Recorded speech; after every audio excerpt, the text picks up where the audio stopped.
É bem provável que em algum momento da sua vida você já deva ter assistido pelo menos um único episódio de Chaves. E se você assistiu, você sabe que tinha o Jaiminho o carteiro, que falava que era da cidade de Tangamandápio. E por mais louco que pareça, essa cidade realmente existe, mas diferente do que ele fala ali no seriado Chaves, ela não é do tamanho de Nova York, mas sim uma cidadezinha pacata do interior do México, com cerca de 10 mil habitantes. E é graças ao personagem que essa cidade foi meio que colocada no mapa, e em 2012 eles resolveram fazer uma homenagem para ele, onde eles construíram uma estátua ali do Jaiminho o carteiro em homenagem ao personagem por essa citação na série. O único ponto é que ele jamais vai conseguir ver a homenagem que fizeram para ele, já que ele faleceu em 1994, mas a simbologia que ele tem para aquela cidadezinha lá do México vai ficar representada para sempre na forma da estátua de homenagem a ele.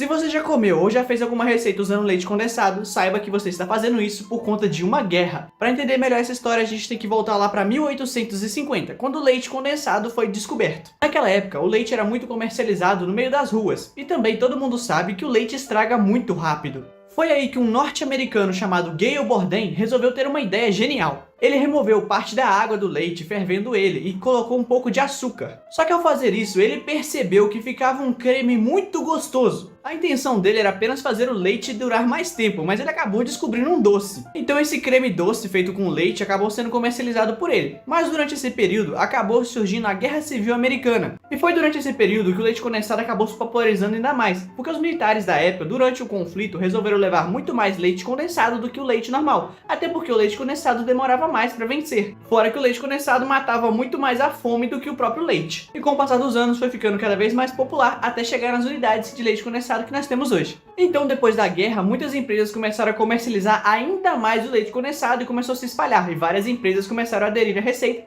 até chegar no produto que nós temos hoje. E se você gostou desse conteúdo e quer ver mais, não esqueça de seguir e curtir esse vídeo aqui, viu? Valeu! Nesse vídeo aqui eu vou resumir para você rapidamente o que foi a Guerra Fria. Basicamente, após a Segunda Guerra Mundial, o mundo ficou polarizado em dois blocos econômicos seguidos por duas superpotências, o lado capitalista pelos Estados Unidos e o lado socialista pela União Soviética. E obviamente isso se desdobrou em uma grande disputa por áreas de influência ao redor do mundo, o que gerou diversos conflitos ao redor do planeta, desencadeando em corridas armamentistas, desenvolvimento de bombas atômicas e uma corrida aeroespacial. E dentro dos conflitos ao redor do mundo nós temos vários exemplos, como a Guerra do Vietnã, a independência afro-asiática, além disso a construção e queda também posteriormente do Muro de Berlim por conta dessa Guerra Fria. E obviamente a queda do Muro de Berlim foi ali um dos maiores símbolos do final da Guerra Fria. E a Guerra Fria chega ao fim em 1991, quando a União Soviética, após passar por vários conflitos internos, sofre uma dissolução. O que fez o capitalismo se tornar de vez o principal modelo econômico adotado no mundo, a reunificação da Alemanha, a criação de novos países no leste europeu também.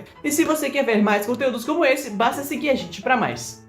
Um grande mito popular que muita gente acredita é que o frio causa gripe, e isso não é verdade. O que acontece é que na realidade o vírus da gripe ele fica mais propenso a aparecer no frio por conta do que acontece com o nosso sistema imunológico. Porque quando estamos em um ambiente mais frio, o nosso sistema imunológico tem uma tendência a ficar um pouco mais enfraquecido e mais vulnerável a infecções virais. E obviamente para você ser contaminado, você precisa contrair esse vírus de alguma forma. E se você for analisar, durante o inverno principalmente, as pessoas têm uma tendência a geralmente ficarem mais próximas umas das outras em ambientes mais fechados. E obviamente, como é uma coisa contagiosa, se você estiver perto de alguém que esteja contaminado com esse resfriado, ela pode acabar passando para você. Até porque, vamos combinar, você provavelmente já deve ter visto, ou talvez até você mesmo já tenha contraído uma gripe ou um resfriado mesmo na época do calor. Essa com toda certeza é uma das histórias mais tristes que existem nas mitologias, principalmente na mitologia grega. Faetonte era uma criança que era filha de Hélios, deus do sol, só que quando ele nasceu, o Hélios meio que abandonou ele e vazou. Só que ele sofria muito bullying das outras crianças por causa disso, inclusive de um dos filhos de Zeus, que se gabava muito por isso. Mas apesar disso tudo, ele sempre se sentiu muito orgulhoso por ser filho de quem ele era, e resolveu um dia ir atrás do pai para acabar com essa historinha de vez e ser reconhecido. E ele acabou sendo reconhecido pelo próprio pai como filho. Só que para isso, ele ainda queria se provar ainda mais para as outras pessoas que ele realmente era filho de um deus.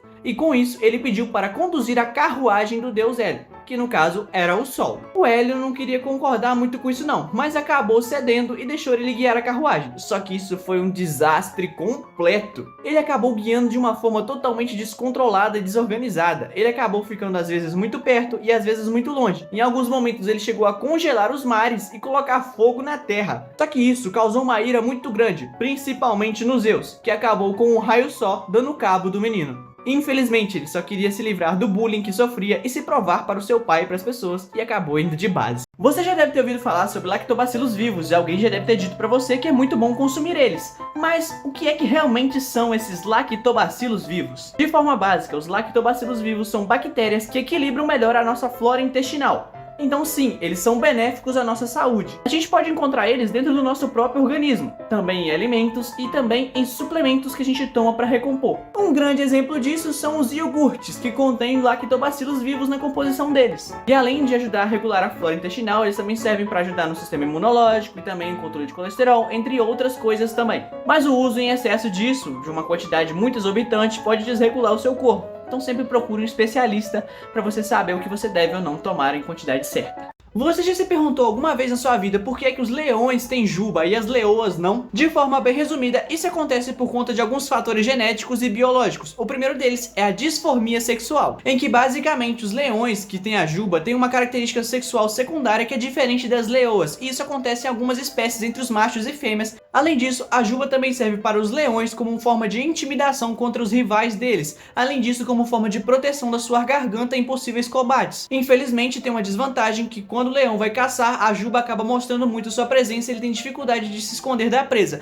Porém, as leoas são mais conhecidas pela caça por conta disso. Mas sim, existem alguns casos, mesmo que raros, de alguns leões que não possuem jubas e algumas leoas que possuem jubas. No caso das leoas, elas provavelmente nasceram com algumas modificações genéticas ali no hormônio delas, em que basicamente ela nasceu com mais hormônios masculinos do que deveria nascer. Mas vamos combinar também que o animal mais brabo da selva tem que ter ali a sua juba majestosa, vai?